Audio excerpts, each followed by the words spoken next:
A dictator falls and the people rejoice, happy, empowered, optimistic. It's always the same. How many times have we seen this happen this decade? Revolution in Africa, in the Middle East.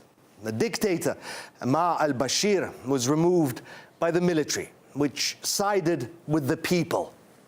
Sort of. The military takes full responsibility for changing the entire regime for a transitional period of 2 years in which the government will be handled by the armed forces.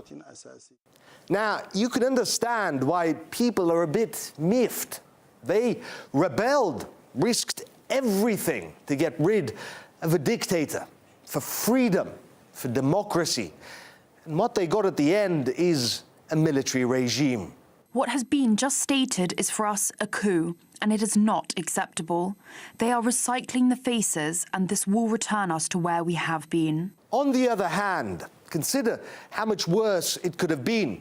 Temporary military rule may just have been the lesser of two evils, but these revolutions rarely end well.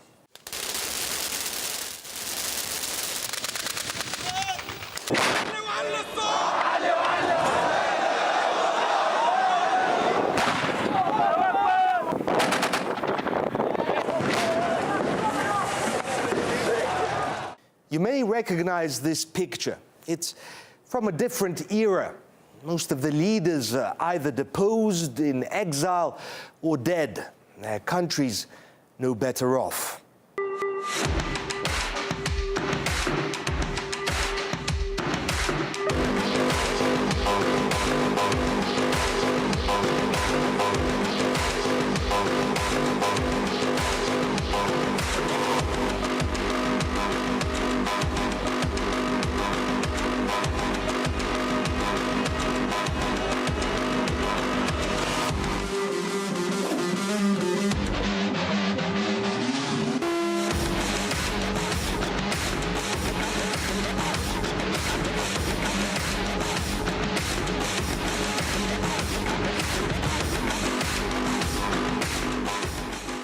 A grim, even depressing picture.